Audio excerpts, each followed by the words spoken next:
Ce podcast vous est offert par Luminus, le partenaire énergie de votre entreprise.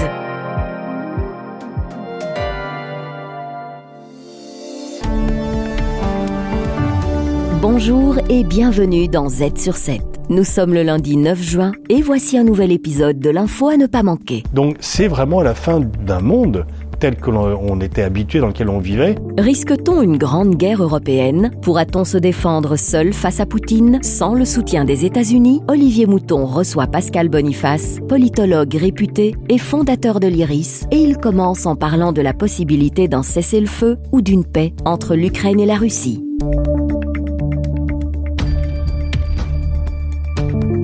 Z sur 7, l'info à ne pas manquer. Un expert interviewé par Trends Tendance analyse les racines d'une actualité forte. Il faudrait que chacun abandonne des positions irréalistes. Et il y a deux types de positions irréalistes. Il y a des positions ukrainiennes qui sont irréalistes et des positions russes qui sont également irréalistes. Là, je ne parle pas au niveau du droit international. Si on devait appliquer le strict respect du droit international, selon les vœux de l'Ukraine et de ses soutiens européens, pour qu'il y ait un cessez-le-feu, la Russie devrait abandonner les territoires qu'elle a conquis de façon illégale par la force depuis non seulement 2022, mais même depuis 2014. Simplement, ce but a été réaliste pour une simple raison, c'est qu'il y a 30 millions d'Ukrainiens et 145 millions de Russes, et que les pays européens, même les plus proches de l'Ukraine, ne vont pas envoyer des soldats pour changer cette balance démographique. Donc je trouve depuis longtemps, ça ne fait pas moi d'un poutinophile, je sais bien que la réelle politique a mauvaise presse, mais il y a pire que la réelle politique, c'est l'irréel politique. Et donc le fait de dire qu'il n'y aura pas de cessez-le-feu tant que l'Ukraine n'aura pas récupéré les territoires perdus illégalement, je n'en disconviens pas, me paraît juste prolonger la guerre. Et on peut prolonger la guerre si on pense qu'on va en changer le cours. Mais là, la guerre peut continuer des mois et des mois sans que le cours n'en soit changé. En même temps, la question qui se pose maintenant, c'est est-ce que Vladimir Poutine veut vraiment un cessez-le-feu ou de la paix ? Et c'est là où il y a des positions irréalistes de la part de la Russie, parce que lorsque Poutine demande que l'on reconnaisse ses acquisitions illégales de territoire, que l'Ukraine se retire des territoires qu'il a annexés de façon illégale, mais où l'armée ukrainienne est encore présente, et que l'Ukraine abandonne tout espoir d'avoir des armements, c'est des positions qui sont irréalistes et que l'on ne peut pas accepter. Donc en fait, on voit qu'il y a des positions irréalistes des deux côtés. Alors, est-ce que Poutine se rangera à la raison parce que Trump lui dira c'est ça ou sinon tu deviens mon ennemi et pour l'instant je te soutiens plutôt, tu as plutôt intérêt quand même à accepter cela. Zelensky a semblé faire des concessions par rapport à la réalité, et mais même s'il a repris récemment ses positions officielles de récupérer les territoires, mais on voit bien que Poutine, par les exigences qu'il formule, ne veut pas d'un cessez-le-feu et encore moins d'une paix. Est-ce qu'il y a un risque de jusqu'au-boutisme ? On a vu des opérations un peu audacieuses des Ukrainiens ces derniers temps, notamment les attaques sur les aérodromes en Russie, sur le pont de Crimée. Est-ce qu'il y a un risque que les uns et les autres s'enferment dans une logique militaire et d'une escalade en fait ? Oui, et enfin, disons que pour l'instant, c'est la solution militaire qui prévaut. L'avantage des opérations que les Ukrainiens ont montrées, c'est qu'ils envoient comme signal à la Russie qu'il n'y a pas d'impunité totale et que toutes les cartes ne sont pas dans leurs mains et que la seule continuation du conflit n'est pas forcément aussi avantageuse pour eux que cela. Donc si l'Ukraine a musclé son jeu pour amener la Russie à négocier, on sait bien que dans l'histoire des conflits, très souvent, il y a une intensification des opérations pour parvenir à une négociation. Mais il faudrait pour cela que les Russes se comprennent. Moi, je pense qu'il n'y aura d'accord de cessez-le-feu que s'il y a un sommet Trump-Poutine. Parce que chacun veut tirer la couverture à soi, que Trump a envie de dire que c'est grâce à lui que la paix a été trouvée ou qu'un cessez-le-feu a été trouvé et que c'est son incapable de prédécesseur qui a provoqué la guerre et que depuis qu'il est là, les choses vont mieux. Il avait promis la paix en 24 heures, s'il l'amène en 4 mois, les gens seront quand même satisfaits. Et Poutine ne veut pas discuter avec Zelensky qu'il méprise, mais avec Trump. Et donc chacun aurait intérêt de montrer, s'il y a un accord d'accord Trump-Poutine, Poutine rehausse son statut en négociant avec l'homme le plus puissant du monde, et Trump montre que c'est lui le faiseur de paix. Donc les deux peuvent avoir un intérêt à négocier. Bien sûr, ça peut se faire sur le dos des Ukrainiens et sur le dos des Européens. Oui, j'allais dire, ce serait une grande défaite pour l'Europe, et l'Union européenne singulièrement. Oui. Oui, bien sûr. Parce que quand on n'est pas à table, on est au menu. Et que donc là, l'Europe serait au menu, mais l'Europe n'a qu'à s'en vouloir elle-même d'avoir mis tous ses pions dans le panier américain et d'avoir suivi Zelensky sans vouloir influencer son jeu. L'Europe s'est privée de tout levier de négociation en disant « nous aidons l'Ukraine et c'est à l'Ukraine de décider quand est-ce qu'elle voudra mettre fin à la guerre », sachant que jusqu'ici, le président Zelensky a complètement fait confiance au président américain et a toujours fait ce que le président américain a fait. Et même lorsque Trump montre qu'il l'abandonne, c'est avec les États-Unis qu'il signe un accord sur l'exploitation des richesses minières ukrainiennes et pas avec l'Europe. Donc il y a quand même là aussi, on s'est laissé aussi quelque part malmené par l'Ukraine. Est-ce que vous êtes de ceux qui pensent qu'un grand conflit européen est possible? Ces derniers temps, alors je ne sais pas si c'est de l'agitation, on entend, attention, la Lituanie pourrait être concernée, en tout cas il pourrait y avoir une attaque sur un pays de l'OTAN, ne plus que pour titiller peut-être, mais est-ce que c'est une crainte que vous avez?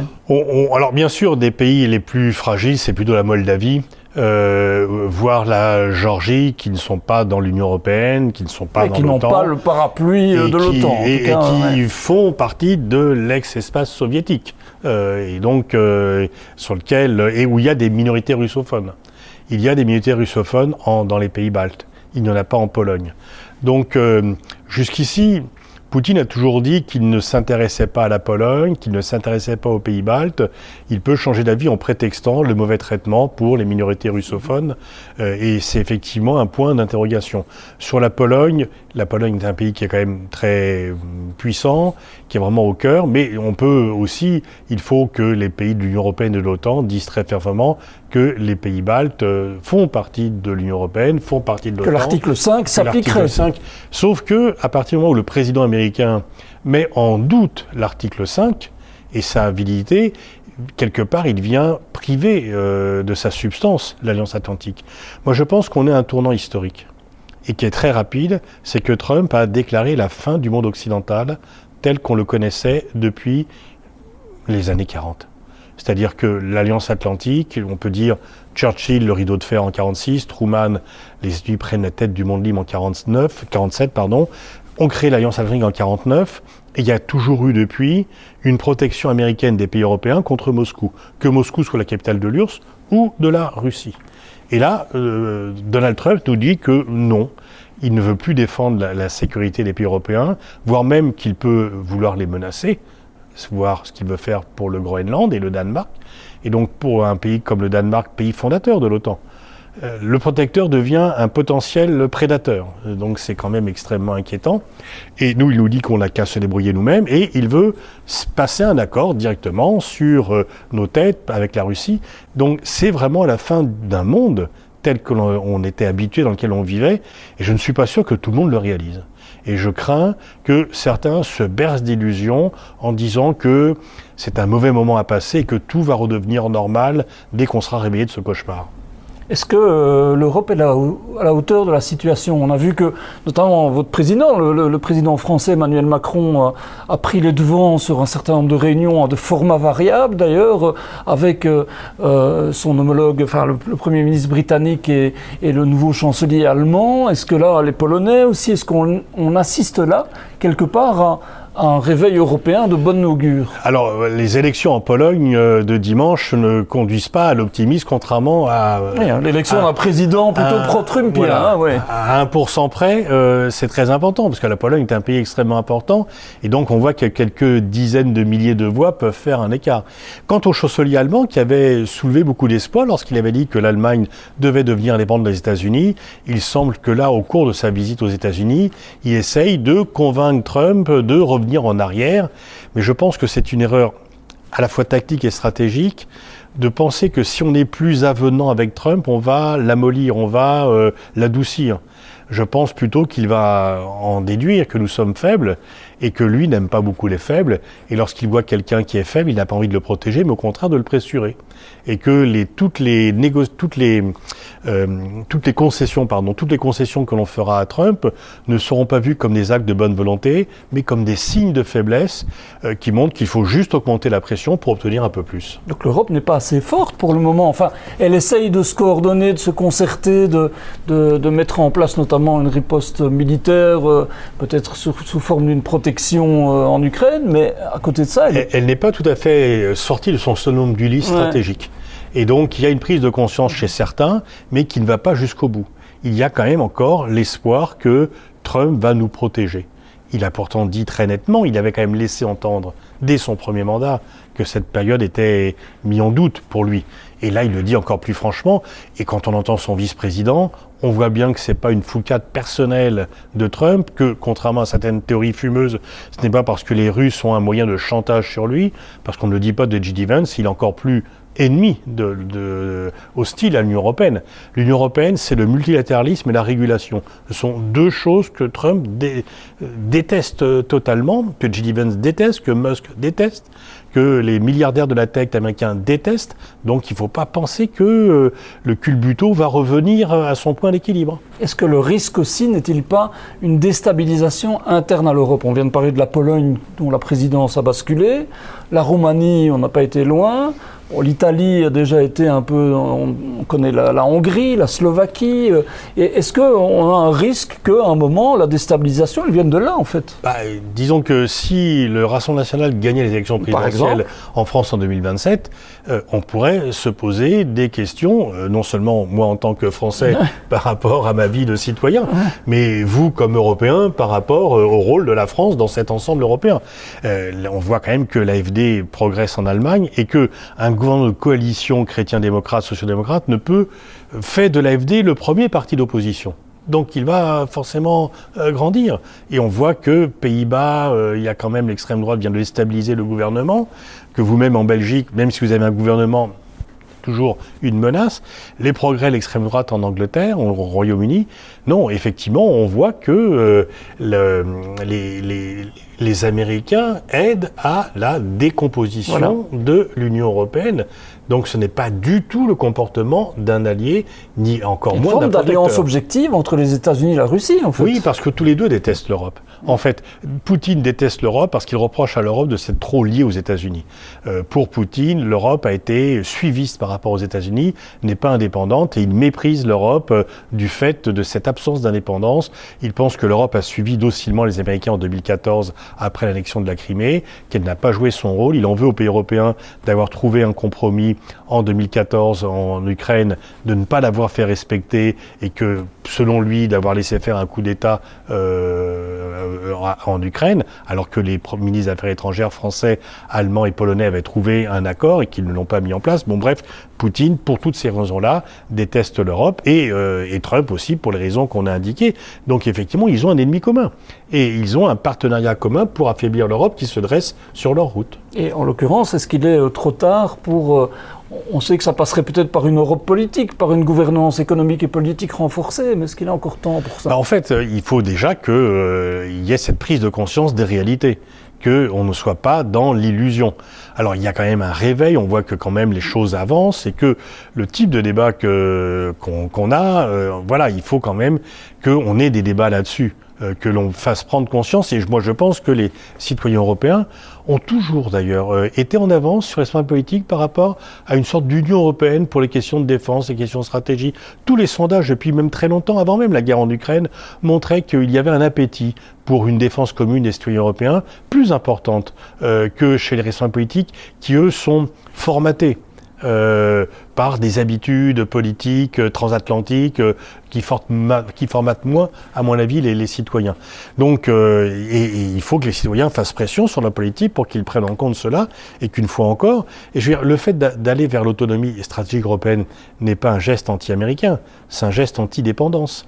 Si nous sommes autonomes, on pourra plus facilement trouver des accords avec les États-Unis quand ceux-ci reviendront à meilleure volonté de coopération. Il ne s'agit pas de rompre avec eux, il s'agit simplement de ne pas dépendre d'eux, ce qui est tout à fait différent. Vous êtes, je l'ai dit, auteur de nombreux ouvrages, vous faites de nombreuses conférences, vous êtes une voix très écoutée sur le plan de la géopolitique. Est-ce que vous sentez ce basculement dont vous avez parlé, ce moment charnière ? Est-ce que oui. Je sens qu'il y a un début de prise de conscience, peut-être encore insuffisant, peut-être pas assez rapide, mais qui se fait. Et je veux dire, auparavant, lorsqu'on parlait d'autonomie stratégique européenne, on était considéré un peu avec ironie, comme un doux rêveur ou comme quelqu'un qui vivait dans le passé, qui avait une nostalgie parce que c'était pas la réalité, et donc on ne paraissait pas comme sérieux, on apparaissait presque comme idéologue détaché des réalités.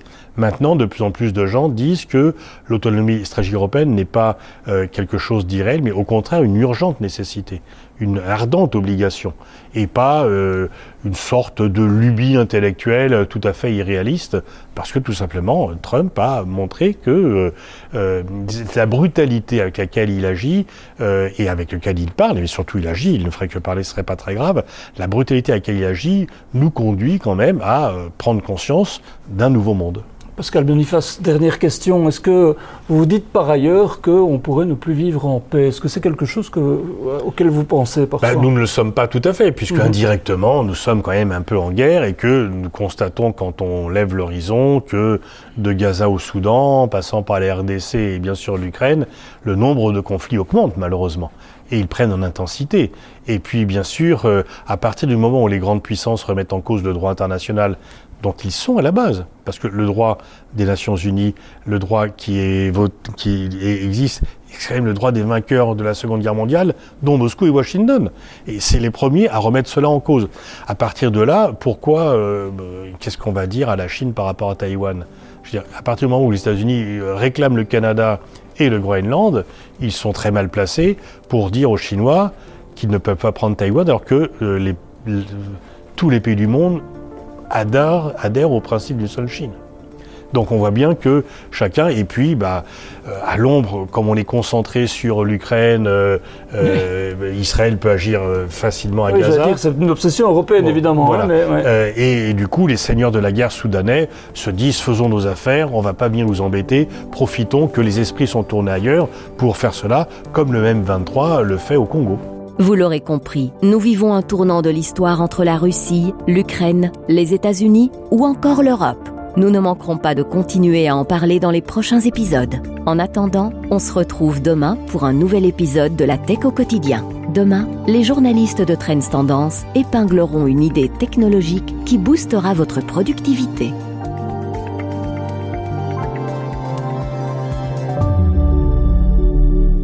Mieux gérer l'énergie au sein de votre entreprise? Ça commence par l'expertise de Luminus. Bonjour, je suis Quentin Janssen, directeur B2B chez Luminus. Avec mon équipe, nous aidons les entreprises belges dans l'électrification de leurs besoins. De plus en plus d'entreprises visent la neutralité carbone d'ici 2050, en cohérence avec les ambitions européennes. Dans le même temps, de nouvelles réglementations les obligent à mesurer leurs impacts climatiques et agir concrètement.